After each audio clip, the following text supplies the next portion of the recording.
Welcome to another episode of Last Shot Podcast. I'm your host, Torlin Fitzpatrick, here with my co-host, Troy Holston.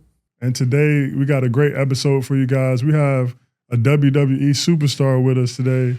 I call him Big J, but his name is Jordan Omogbehin. He's from Africa. We played together at South Florida. We had a short time together, but I'm glad that he's here to join us today on the pod. Welcome to the podcast, Big J. Thank you guys for having me. It wasn't a short time. I think it was like 2 years before you graduated. I was with you guys for 2 years. Oh yeah, that's true. You were with us on that NCAA run, right? Yeah, you was on the squad, bro. Like I remember you being in the circle before the games. We'll all get around you. We'll be like doing our little chant, and then Jordan will be in the middle, like dancing low key, like. Yeah. And they got a picture of that. They got a picture of that in the Movement Center too, like in the practice facility. Yeah, they had it. They took it. I was sick when they took it down, but yeah, you remember that photo of being in the Movement Center? You haven't been in the Movement Center recently, huh? Nah. I think I was there like about a year and a half ago myself. I went to go watch a game. They just took it down, bro, and they replaced it to something else. But that was a fire picture, and you couldn't see no one else's face but yours. Like everybody else was huddled around you, so you can see our backs and our arms and stuff, but. You can see you clear on there, bro. Yeah. Big J was right in the Movement Center, big old picture on the whole wall. Yeah, that was a big deal. But I wanna talk to you about how, like, where you came from and kind of like the transition, you coming over to the States, and what opportunities kind of led to that opportunity of you being at USF. Like, what happened before that? So originally, I came to Nigeria through it was called the Nigerian Top 50 Basketball Camp, and it was hosted by Masai Ujiri, who's now the general manager of the Dallas Mavericks. He was the one that brought Kawhi over. He used to be the former manager of the Toronto Raptors. He's the reason why they won a championship 2019 with Kawhi. So he's the one that found me when I was like 13 years old, and I went to the camp for like 2 years, and then after that, they're like, "Hey, you can't really do this." I was growing so fast. I think by the time I was like 15, I was already about like 6'11". And it just went like, "Hey, we think it's better off for you to come to the States because, better training, better opportunity. You're very young." I think at that point in time, I was like the youngest kid they had brought to the States. And I was just like, okay, cool, bet. And then end up coming. I was originally supposed to go to Montverde Academy. It's crazy. I was originally supposed to go to Montverde. And then I had an issue with my visa where it didn't come in on time. So rather than going to Montverde, I ended up going to Montrose Christian in Rockville, Maryland, and playing for Stu Banner in Rockville. Okay, yeah, that's what's up. So, Montrose, like that's where KD went. KD, Gravis Vasquez, Justin Anderson, Terrence Ross, like all those guys are all my teammates. I saw Terrence last year at WrestleMania. We're just talking about how like it's crazy that we're just roommates together, in the house right across from school, and playing on that team, being like top 3 in the nation, traveling the country, and then from there, I was originally supposed to go to Georgetown. I don't know if you know this, Tony. I was originally supposed to go to Georgetown.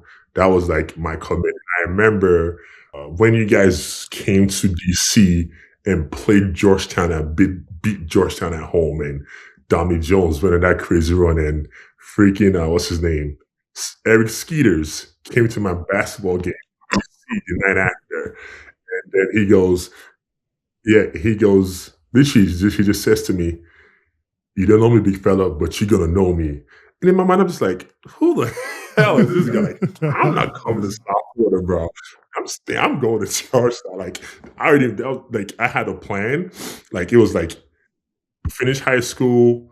I saw what they did with Roy Hibbert. I was like, you know what? I'm still really raw, but if I go to this school that is known for getting big guys ready for the NBA, I have a shot. Whether that's 2 to 3 years, I had a plan in motion, and then I tore my ACL the last summer before my senior year, and then everything in Georgetown just disappeared, and that was when USF came and swooped in, and they're like, we like you, we want you, da da da da da da, and then I think once they flew me down for the visit, that was what sealed the deal for me. Oh, so that had to do with that. I had something to do with that, Yeah, BJ. yeah. That was you. People noticed, like, you were innocent. Like, that was because you were my chaperone on that recruitment trip. I saw the campus.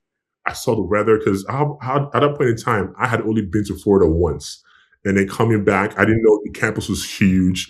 And as a young, impressionable man, seeing all this beautiful women on campus, I was just like, what the hell is this? I was blown away. Like, oh my God. Like, this is a huge campus. Weather is amazing. The ocean is 20 minutes away. Like, what isn't there to love about Tampa? And then I had an amazing weekend with you and freaking what's his name? He plays in France. What's his name? Ron. Yes, Yeah. you're Ron. Yeah, bro. Yes, bro. yes. By my senior year, I had either hosted or had a part in everyone's trip, like visiting the school. By the time I was a senior. So when I was a senior, everyone on my team was like, I hosted them and played a part in recruiting them and getting them at the school. And your visit is one that I would never forget, bro. Because Dude, Big J, that was a memorable time. There was so much going on in the city that weekend. There were so many activities and things that we can do that was just going on. And because I knew about it and we were going anyway, you just so happened to be in town at the perfect time. And I was like, yeah, Big J, we're going to hang out. We're going to take you here. We're going to take you there. And I remember, even like hanging out and going out, I'm like, yeah, this guy is going to commit, bro. Like, I remember like having that feeling like, yeah, he's coming. Yeah. I was coming. I was like, I'm coming. It was my, and I remember it was wrong. I was like, yo, if you don't come, you go to Georgetown, I'm gonna play you, I'm gonna bust your ass. I'm like, I don't really care, but my mind, like, once I saw how beautiful the campus was and the weather, how cold, it was like no brainer. So ended up committing up to South Florida, and yeah, ended up in South Florida. That's how I ended up at USF. Yeah, shout out to Eric Skeeters. Troy, did you get to play with Eric Skeeters? Coach Skeeters recruited me a little bit, and before him and the Stan Heath era staff ended up exiting. But yeah, Coach Skeet, man, shout out to Coach Skeeters, man. That staff. I remember he coming. That was amazing. Yeah, that staff for that Coach Heath had during that time was great, man. Like, those guys did a lot of work. Those guys was the best staff. The best staff, man. They did a lot of work and things that we would never know that they were doing and what goes into coaching. Like, we didn't really understand. But I didn't know that Coach Skeeters pulled up on you in DC and was like, hey, like, you're gonna know me. Like, this is a fresh Jordan too, like before the knee injury. So he was really shooting for the stars. Dude, and I think because like my basketball, like once I got to USF, like it kind of went, but like this is pre-injury, and I remember we played friendly, and I think I had like 25 points, like 10 rebounds, and I was just going crazy. And like, anyone who's ever played in DC and go to DC and play the public school, it's packed to the brim, and everybody's at the game, and I'm just going crazy, and like people are like, oh snap, big fellas arrived, because prior to my, I think that was like my junior year. Prior to that, I was still pretty raw. And then I had a chance to work out with Hanif Hill in DC the summer after my sophomore year, and just trained with a lot of pros. And then that just took my mind to like a whole different level. And then that summer, playing against top guys in the country. And you guys know this. You go to the ESPN top 100, two of the top 20 guys, top 80 guys. Like, I hope to play these guys on the circuit because I want to see what I'm made of. And that summer, I think the class above me, it was the number one and number two player was Josh Smith and Jared Sullinger. And I was like, I gotta play one of them. And in my class was Rakim Christmas. I never got to play him. And then Myers Leonard was the other guy. And I was like, I gotta catch one of these guys. And luckily enough, before the end of the summer, and I don't know if you guys ever played in the Las Vegas Center Stage. Yeah, I played in the big time or something in Vegas. It wasn't Center Stage. It was some type of Adidas like showcase at the time.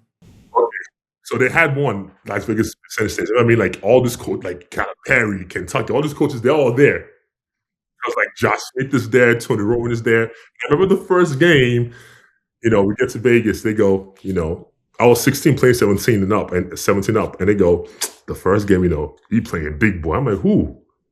The number one player in the country. I'm like, Jared? They're like, Josh. And I was like, oh, this is going to be good.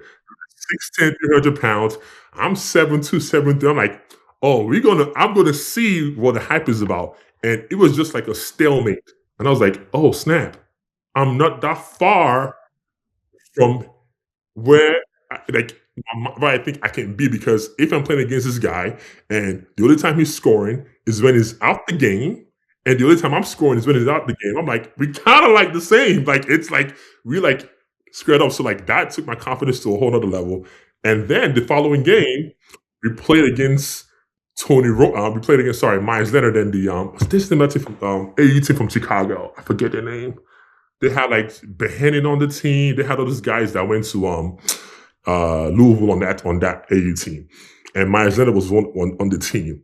And I remember vividly all these coaches around the court, and I just took his breakfast, and it was so bad they had to sub him out the game, and they were like the whole game he didn't play the rest of the game. And I remember halftime we got in a fight. It was wild, it's just, looking back at this time, like this is like pre-injury. So like me coming to South Florida was not even in my mind's eye. It was like, I'm going to Georgetown. I had already done a unofficial visit, been to the campus, walked around, already knew Big John. Big John used to come to my high school games to come watch me play. I'm like, I'm going to Georgetown. Like everybody think what they want to think, but Georgetown, I'm coming. And then the injuries just happened, and that changed everything. Yeah, so you end up falling in our lap basically at USF, but they had to promise you something to get there, bro. So I want to ask you, what was promised to you in order to get you to come to South Florida after your injury, and then based on what they promised you, what was your actual experience in getting there? Like, kind of walk us through that situation with what they promised as opposed to what happened. What was promised to me was, before I came, it was a grown team, right? It's in the Big East, so I still get to play against all the top teams in the nation. And then for me, at that point in time, I felt like since the relationship kind of got murky with Georgetown, I had a huge chip on my shoulder, like, oh no, I'm coming. And when I play you guys, I'm going to bust your asses. Like, this is me. Like, I'm going to come to USF, right? And I'm going to come with this new crew, Victor Rudd, all of us, and we are going to shock the world. Like, you guys have no idea. Like, that was my mindset. Like, if you guys ever get Skeeter online on the podcast, he will tell you guys, like, we used to talk. I'm like, no. I'm coming here because I love this city. I want to change the perception of USF. Like, I wanted all of us taking on our backs and just ride into the sunset and go crazy, right? And that was enough motivation for me to come there. That was all I needed. It wasn't like any other promises. It's like, okay, I knew I just got hurt, so I knew that I was going to be a project. And when my first, you guys probably don't know this, but my first semester year on the campus, I almost didn't get cleared. I don't know if you remember. Because of your health. I had to get a partial. Yeah, because of my grades. Yes, I was a partial qualifier, so I couldn't play that year. That's why I didn't play. Yes, and literally, because I came, I did the whole summer with you guys, and then I was going through the stuff with the NCAA clearinghouse, and I didn't get cleared. So once summer was over, I had to go to a prep school in Brandon for like 2 weeks. And this whole time, freaking shout out to Jody Heineke, I think that's her last name, and she's working in the background. And I remember I just had all belief that I was going to be on campus that summer. And I remember Skidder's going, nah, you're not coming to school this fall. Like, ain't no way. It's 2 to 3 weeks before the first classes start. There's no way you're going to be on campus. I said to watch. And literally, I remember the last Friday before the school started that Monday, he calls me, says, you MFer. I said, what? He said, dude, he got partially cleared. He come to campus this weekend. He couldn't believe it because like nobody had ever done that. I was like the first. So got partially qualified and I came, but that's why I couldn't play. So the deal with NCAA was he can be on campus, he can practice with the guys, but he can't play in the games and he can't travel. That's why I didn't play that year. That's how I had to sit out that year. Yep. And to me, it was a little bit bittersweet because we had an amazing summer. That I would say this, that is like one of my best summers of playing basketball because it was during the NBA lockout and everybody and their mama was in Tampa. Oh my goodness. You remember this? Yeah, We I had remember. run and at the Moment Center. We were playing basketball every day, and it was a lot of fun. We were just hooping and playing and hooping and playing. And I think that's what led to us having that great year that we had, because I always say this, man, when you play with a pro and you get those reps in, it's different than playing with those guys just trying to figure it out and get to see where you're at. I think that was a huge part of why that team had immense success that year. Yeah, we almost lost Gus that year too, bro. Like Gus was he was in like a space in his mind where he didn't know if he wanted to stay or leave. He had spent 2 seasons there where we were unsuccessful as a team, and he was, had some success as a player, and he didn't know if it was worth it to stay. So we had to low key kind of beg Gus to stay. Nobody wanted to lose him, and he was a big part of like what we were going to accomplish as a team. Like Gus was an NBA prospect. Gus was nice. So a lot of what people don't know, and that's probably something you'll see less of in today's college game, is teams sticking together, because it's easier now for guys to transfer. There's more incentive for them to transfer with the money situation.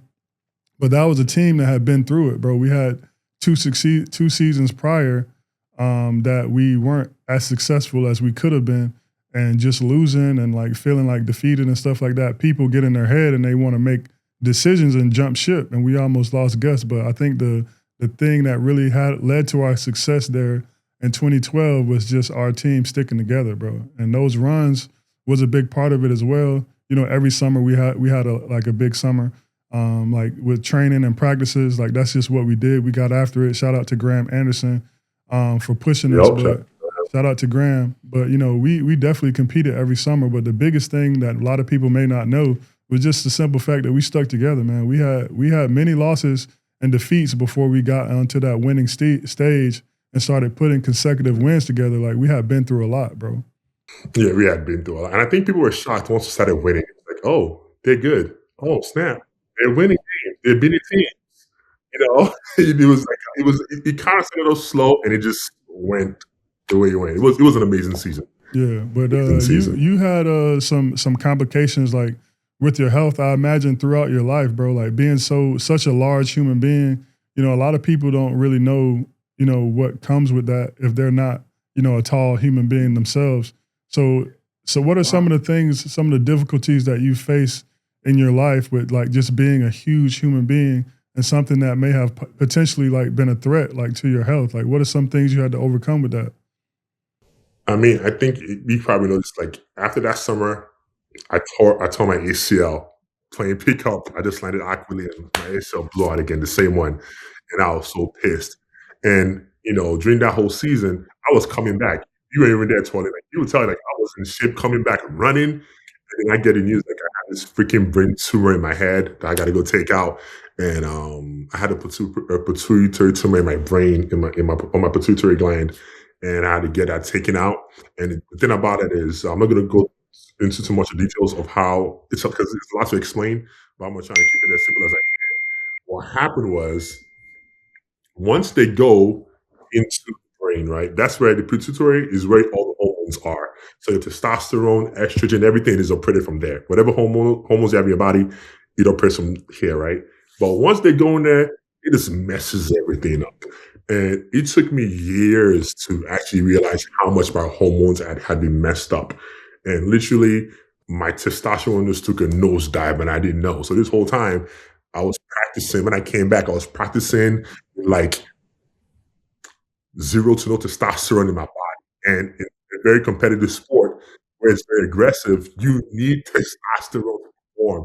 So it was just over that hurdle, and then okay, I'm coming back. I remember that season when I finally played, and we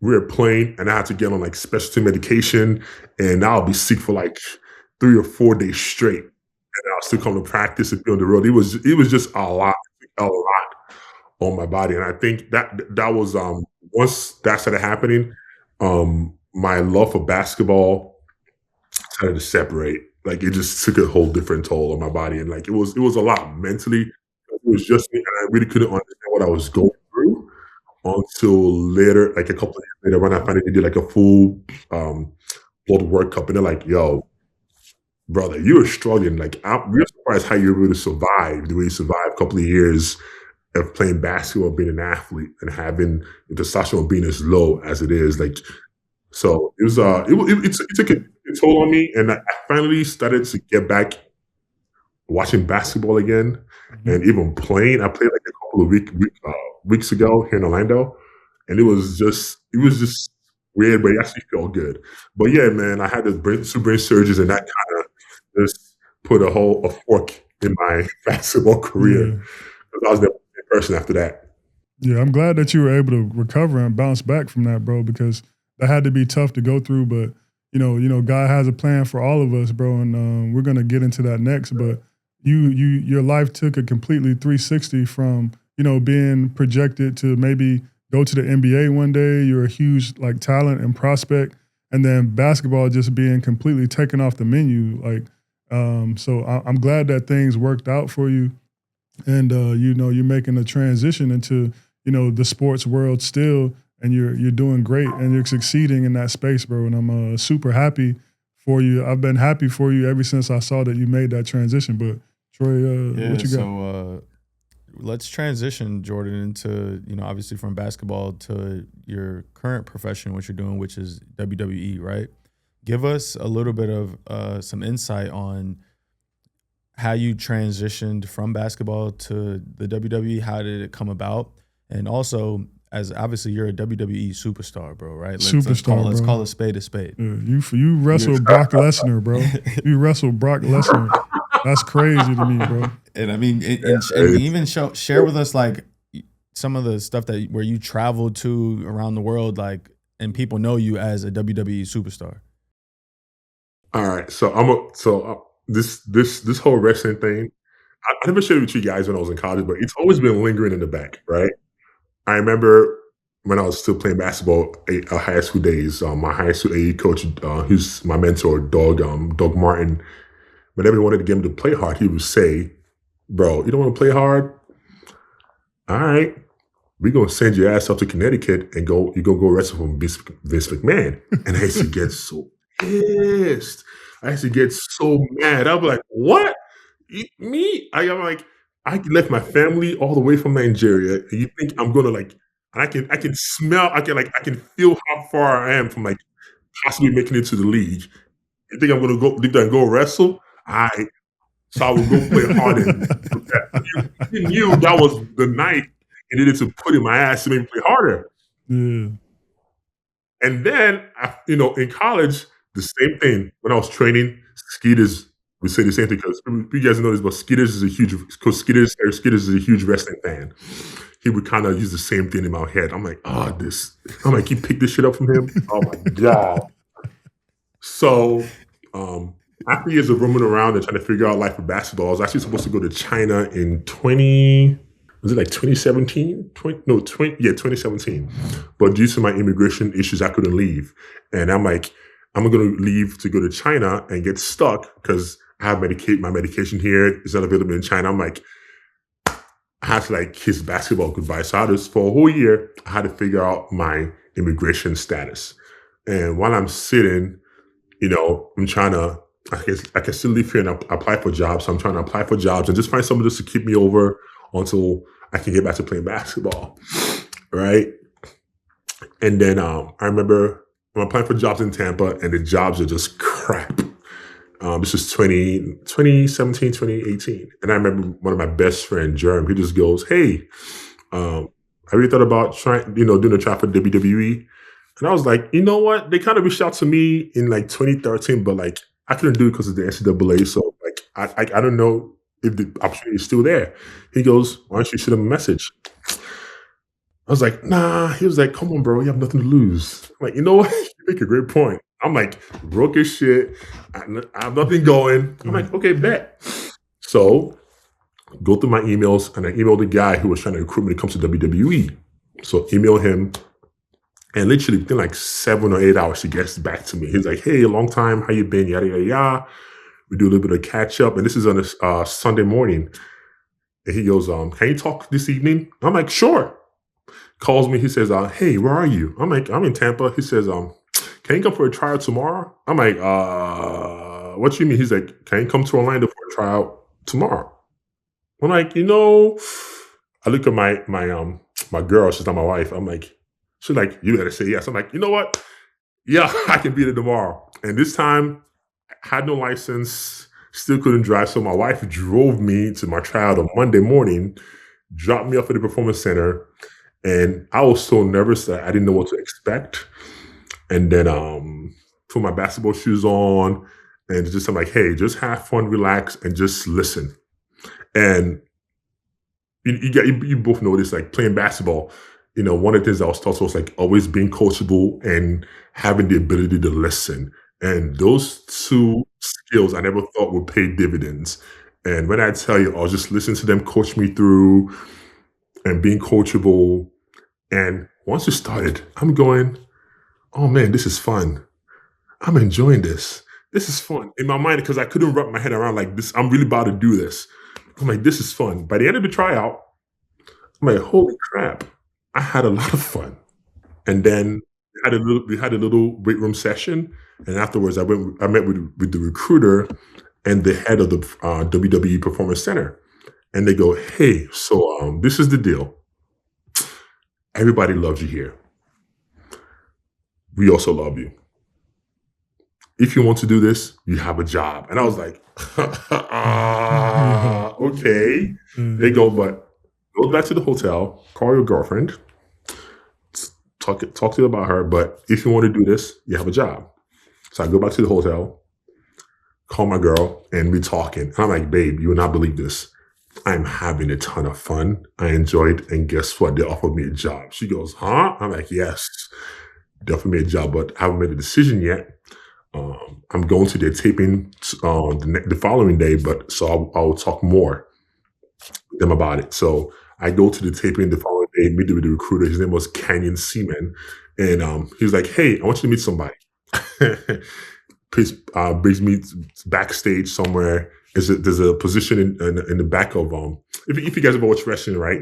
You have where the entrance is. People come out the entrance. Behind there's a spot called gorilla position. This is where all of the producers and the producers of the show and all the media back there, just making sure everything is intact. And it's typically a placeholder for the performers before we make our way to the ring. So he brings me back there, and as I walked into the room, he opens the door. To my right is Shawn Michaels. I'm like, holy cow, this freaking Shawn Michaels. And a man turns off from his chair, and it's Triple H. So I'm like, oh no, this is really, really happening. And he goes, hey man, how you doing, Hunter? Triple H, hey man, how you doing, man? Long time. I was just asking him what happened to that really, really tall guy we recruited a couple of years ago. And thank God, like he reached out back to us. But hey, I just want to tell you, we would love to have you if you want to do this. If you want to go do basketball, you can go do basketball. But I just want you to know that you're always going to have a job here. And I was like, oh, okay. And took a picture. I watched, I had a backstage where you could watch the show while the show was taping. And as I'm watching the show, Triple H texts the recruiter, Canyon, like, hey, what does big fella think? Is he going to sign? And he shows me the message.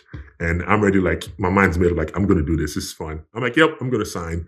And then I signed, and it took a couple of months to get all the paperwork certified. But by October of 2018, I was already living in Orlando working for the WWE. And it was a huge transition because it's physical and it's very theatrical.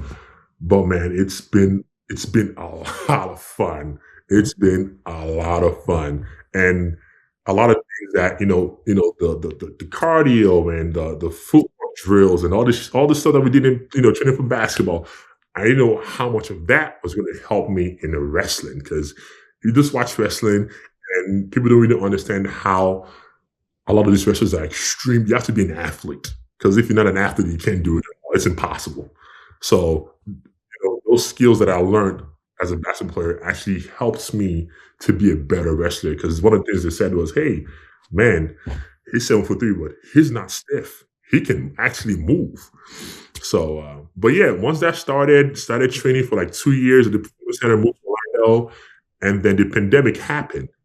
And once the pandemic happened, everything got shut down. And then I remember, going to Tampa for a couple of days because they had brought the main roster to come shoot their shows in Orlando because everything was shut down across the country. And I was at home watching Monday Night Raw, like watching my colleagues and laughing at them, like I know they're pissed because they're the ones that have to be the fans for the guys on the main roster on Raw and SmackDown. I'm glad I don't have to do that job. And as I'm watching the show, I got a text like, "Hey, you needed to be a fan tomorrow. Bring your ass back to Orlando." So go back to Orlando the next day. Go back to Orlando the next day, and I'm doing. I'm like, you know what? I'm still getting paid. Hey, let me go do my job. Don't want to be a fan. I'm going to be a fan. So chanting, screaming out my lungs for the performance in the ring, and during intermission, one of the producers goes, "Hey guys, so we have a couple of critiques for you guys. So we want for you guys to be more expressive. Here's an example." And my face was the first one on the screen. I'm like, "Oh snap!" They pushed me. And once that happened, I got pulled from the fan, and they were trying to figure out what to do with me. And then by the end of that year, I think that was 2020, I ended up debuting with AJ Styles and being his muscle. And then we later, which is talking about it. And then that's WrestleMania that year was in Tampa with James. And that's when I won my first tag team titles at Raymond James Stadium in Tampa at WrestleMania. It's just crazy how everything just. I never thought I'd have a chance to be on that large of a platform in Tampa, and because with everything I've been through prior to come back to Tampa, and then come do something great in Tampa, it was quite emotional. And then did that, did sort of WrestleManias, wrestled Bobby Lashley, wrestled Brock Lesnar, wrestled Braun Strowman, wrestled Randy Orton. I've been privileged, and I've had. Thus far, I've had an incredible career, and it's just been an amazing thing. Get to travel the world. I'm in the video game. It's just a lot of things I didn't think. It's just happy to have my own action figure. It's been a wild ride. I've just been blessed that it kind of fell on my lap, and I just fell in love with it, and I just ran with it. And that's good, man. Like it seems that you're enjoying what you're doing. Also, it seems like you found your purpose as well. Obviously basketball was your first love, but like what you're doing now is major, and you're thriving inside of your lane. And definitely doing that, bro. He wrestled Brock Lesnar, bro. Yeah, I can't get over that. He went to WrestleMania, bro. I'm a fan of wrestling. I've been a fan of wrestling since I was a little kid, bro. Were you a fan of wrestling? Who was your guy? Who was your guy? To be honest, I had a few. So I would always watch Rey Mysterio. Yeah. I would always watch. My guy. That's that young shit, though. Rey Mysterio. You young fella. I'm young. I'm a little younger than you guys. Yeah, I can't wait to say Rey Mysterio. I used to watch Rey Mysterio. I used to watch Triple H all the time. I used to watch Chris Jericho. Yeah, Chris Jericho. Jericho. Walls of Jericho. Yeah, he used to do the Walls of Jericho. Who else I used to watch? I used to watch. Bro, you ain't gonna say Stone Cold and The Rock Stone Cold and The Rock, yeah, but they weren't really necessarily like my favorites. Though. Bro, them were my favorites. Stone Cold, The Rock. Like he said, Shawn Michaels. Shawn Michaels is a legend. I love Goldberg was my guy. Macho Man Randy Savage. The Undertaker is a wrestling goat. Dog. You know what I mean? Who was your favorites coming up, Big J? The Undertaker. I loved it. That's my guy. Did you get it? I'm pretty sure you got the chance to meet the Undertaker too. How is he, bro? Oh no. He's like a dad to me. He is amazing. Bro, the Undertaker, dog. That is you got the Undertaker's number right now. Yes, bro, I know the Undertaker. It blew my mind. It was because even the first time I met him, it was such like come here, give me a big hug. I was like, oh man, I love this dude. Like I like it's enamored because it's the Undertaker, and he just took to me like his little son and little brother. So like I have a great reverence for the Undertaker. Like he's an amazing person, and he has been integral in my career and coaching me on how to be professional in the wrestling business, what it takes to be a big man, a giant in the wrestling business. So he's amazing. That is my guy. You were like the Black Andre the Giant of these times, bro. Right. You go by Big Omos. Where does that name come from? Like, I know you do it for the love and the pride of your, like, where you from, being a proud African male. Like, where give us some history on your name, on like where you got that name, the Big Omos. So when I got called up to the main roster, the original name that was pitched to me was Daba Kato. And I'm like, all right, I'm getting called up. I ain't gonna say no. But luckily that kind of fell through. And then later on, when it was time for my official debut with AJ Styles, they go, does he have any ideas? So I picked a couple of names, and Omos is one of them. And the history behind Omos is Omos is a version of my last name. And actually, Omos used to be my last name. And this all falls on my dad. When I was growing up, my last name was Jordan. My full name was Jordan Omos. Or the full name is Tolokbe Jordan Omos. As how it's spelled now, Omos.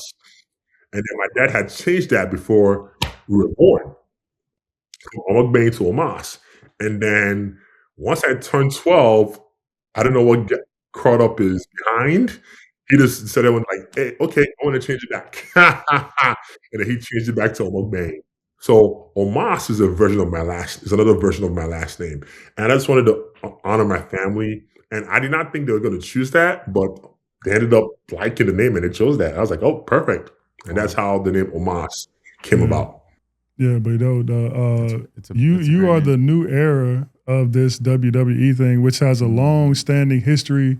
That company and just that brand. I mean, it's a huge thing, bro. And I was very, very excited and happy and proud that you made a way, bro. Especially sharing the locker room with you and understanding that I was a part of a team that had a lot of success when you first came in. And then I got to play with you again my senior year. And I kind of knew that, dang, like our team, the way that we're set up, we're not going to really compete in the Big East the way that we did the previous year. And, you being in that locker room and me also sharing experiences with you, bro, and knowing that, dang, like, my teammates, they're not going to get the full experience that I may have had the previous year. I know that can be a toll for some people. Like if you plan for something and things aren't going out the way that you plan, like that can really affect some people. And I was proud to see that you made a way, bro. Like I've known you as a player. You were very smart. You were into other things. I remember you being an artist, very talented drawer, and you were into other things. And I was very proud that that you had made a way and you was doing something that could not only give you something to be proud of, but obviously being such a large human being, it gets you to just to be yourself and people to shine a positive light on someone so large, so kind. WWE is something that's you have to have big charisma to do that, big personality. I felt like it was a perfect fit for you to just be a superstar and just live in your element, be in your element, and be Big J. So super proud of you for that, bro. Yeah, man, proud of you, bro. I appreciate that. Thank you, man. It's been a journey, man. The journey is still going. It's been. I was still to myself, like I never thought I'd be wrestling. Like it's just when I think about it, I'm still blown away of like everything I've been through, like you just said, and like to get to the point of wrestling, and then wrestling just taking off the way it did. I blow my mind. Like a rocket, bro. Like a rocket. Dude, I lived in Japan for like last year. I lived in Japan for like 6 weeks just to wrestle in Japan. Like just things I've been able to do. Like it's I never fathomed that I was gonna be doing those things. So it's wrestling has been amazing. I love it, man. It's been great. And those getting to do wrestling, I've done like not a lot of guys can say they've done WrestleManias. I've done 3. It's been amazing. I've wrestled some of the best wrestlers in the world. Some guys who never get that in their life. So I've just been really fortunate, blessed, and I'm just really grateful for the opportunity I've been given. And it's just like I said, man, it just kind of fell on my lap. I wasn't planning. It just kind of happened. It just kind of happened. And usually that's how it happens. Like blessings just, when God has something for you, it kind of feels like it just falls out of the sky almost. Can't nobody take it from you. Can't nobody take what God has for you. You know what I mean? So big ups for sure. I wanted to ask you, where are you located now? Are you in Orlando? I live in Orlando. I live in Orlando. Yeah, I seen you in Tampa though. It was a few summers ago. I was riding, or you were riding in like Harbor Island or Channel Side area, and I was like, "Yo, that's Big J." I had to like beat my horn, like, "Yo, Big J." Yeah, I saw you down there, bro. That's what's up. It was like a few summers ago, bro. It was like it wasn't recent at all. Like it had to be like some years ago, but I saw you down there. In Harbor Island. Harbor Island, yes, Okay, sir. so that's funny. That was when I was trying to figure out my way. That was probably right before I signed to WWE. Okay, yeah, but you've been, you talked about doing stuff that you never thought that you would do before, and we're gonna close up with this last question. But something that I thought that you would never ever get into before is to smell good, bro. Since when are you the smell good guy, bro? Because I mean, not to try to put you out there like that, but we had, time in the locker room. We shared a locker room. We were teammates when you were young. And a lot of people. I was thinking. Yeah. I know you got to tell me my name was Rank. I know. Trust me. It took me a while. Oh, brother, I know. It's not a putting anything out there. It's just like what happened was I've always like smell good, but just a little bit here and there. And I think when you're wrestling, I think once I started wrestling, I became a huge hygiene guy. So I had to make sure, have someone in a headlock. I don't want to be stinky because that person is like underneath me. Like they're gonna get the waft of that whole smell, right? So it was more personal dignity and also respect for my fellow competitor. So I had to figure out a way to make sure, like, I always smell good, I always smell clean, and I don't stink. Like it has become like I have like panic attacks when I think I forgot to use my deodorant, even though I might have used. I'm like, did I use my deodorant? I'm like, you know what? Just to make sure I'll use it again, because I have to being in the ring, wrestling somebody, and the whole time they're dying because they stink.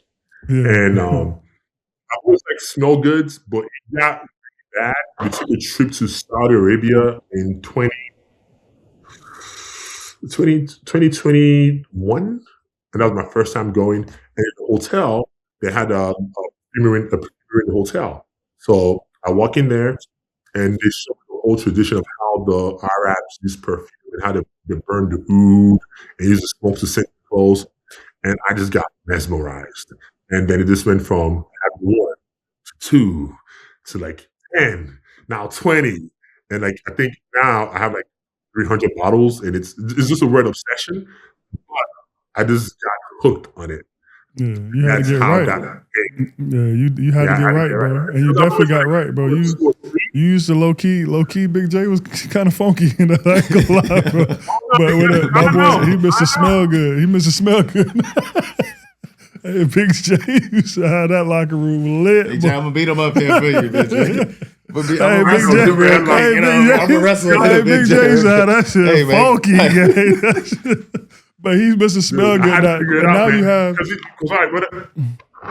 Now you got your own sense, bro. What do you say? Now you got your own sense, bro. So let us know I was able to your name. Yeah, your name and your brand. What's the name? What's the name of your stuff, bro? Brand that you got going on. I did a collaboration with the brand Zahara. It's a U.S. brand based in Chicago, and we just did a special one-off launch fragrance. We did about I think 1,500 bottles. And it was just personally signed and sent. It's called Ibere, which is my native tongue, Yoruba, and it means the beginning. And I was blessed to have the opportunity to do that because I was extremely passionate about it. And it did very well. That pretty much sold out. So I actually have no bottles to sell. Damn, it was just a one-off special occasion thing that we did. And hopefully in the future I get to launch my own brand, like legit. But it was a phenomenal experience. Yeah, man. When you do develop your own brand and do more of those collabs with different fragrances and stuff like that, you got to send us some samples, bro. We gotta see what it's talking about.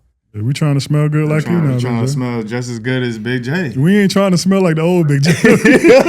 Yeah, Big J, I'm gonna beat him up in here for you, bro. Leave that shit. I'm gonna beat him up in here for you, bro. No. That guy is, bro. You don't understand. It's so bad. I leave my house to go to the performance center, and I get dressed, take a shower, use deodorant, and I stop in my office. I'm like, what smell good am I going to put on today? Like I don't leave my house without putting on fragrance. Like literally, I travel even when I'm on the road. I travel with like 4 or 5 full bottles of fragrance in my luggage. Like it's just become part of my routine. Yeah, you become Mr. Suave. But I be seeing you putting it on too. Your swag done went up. I see you with the You suits with the and suits everything. on, the hard bottoms, man. You Mr. Suave now, Jay. Like you definitely. We need to do a glow up on you, bro. Like from go back to transition, boy. You transformation. Hey, you really doing it, bro. Salute to you, Big J. Big time. Keep doing your thing, brother. Keep doing your thing, bro. You big dog. This is fun. Thank you guys for having me, man. Yeah, I gotta have freaking Tino on here. That's my guy. Bro, you gotta help us get him on. Tino shut me down. Tino was like, "Nah, I don't do podcast." I'm like, what? So look, JD, Big J, since you're in Orlando, maybe next time you're in Tampa, we can do a session in the studio here. You're more than welcome to come and pull up. Yeah, absolutely.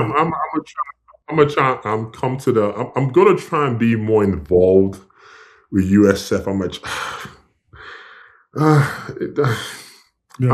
We understand you got a lot going on, bro. So you're a busy man now. I don't make the time to come out. I don't like how to do things over there. We all have our opinion about that, bro. And being from Tampa, I feel you. Trust me, wholeheartedly. But at the same time, like USF is like family, and we all got family that we might not agree with everything they do. We not always agree with their decisions and their life choices and everything. But family is family, and you love them like regardless. And there's so much pride when it comes to USF for me, bro. Like they can't do no wrong in my eyes. Although like I do be talking shit about stuff they do sometimes, or maybe I feel like.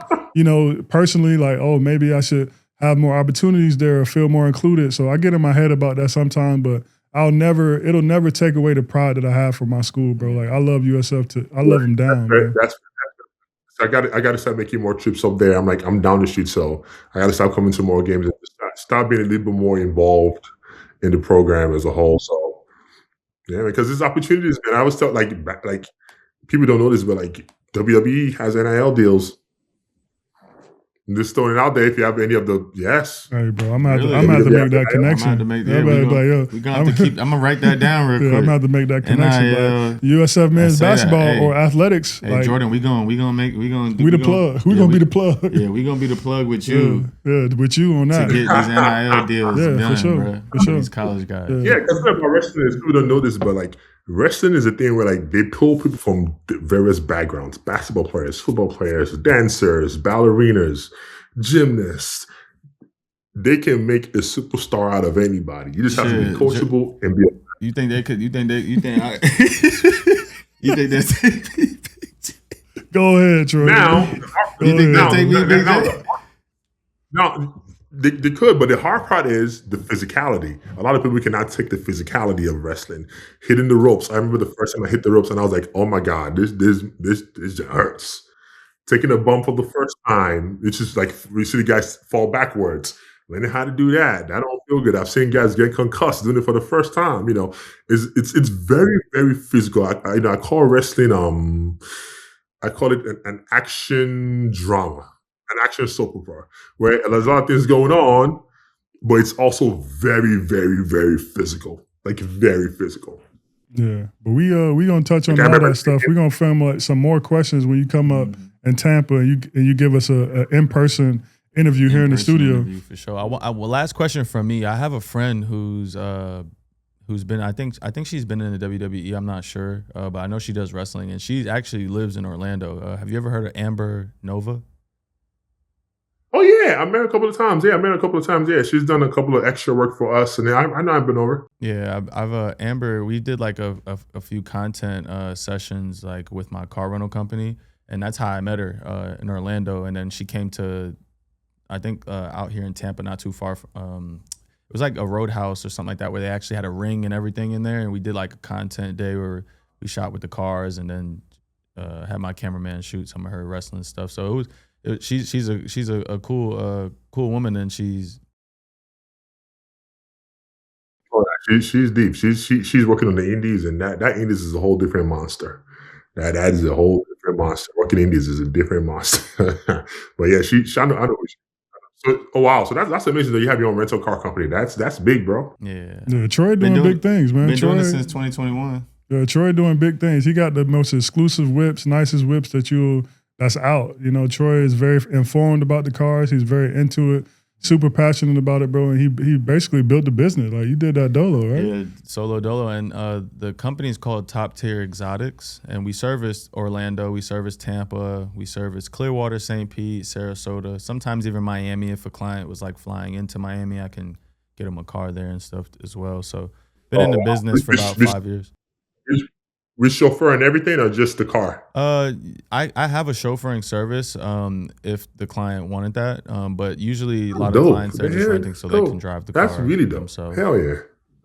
Yeah. Hello? Yeah, but we do chauffeuring services for like Sprinter vans and even like Escalades and different cars like that. So we're just gonna do it like an official sign off. But appreciate you for being with us, though, Big J. Hey, yo, for sure. Hey, that's been another episode of Last Shot Podcast. Thank you, Big J, for joining us. Actually, this episode was brought to you today by St. Paul Roofing and Construction. That's St. Paul Roofing and Construction. It's hurricane season, roof repairs, full roof replacements. St. Paul Roofing and Construction. That's been an episode.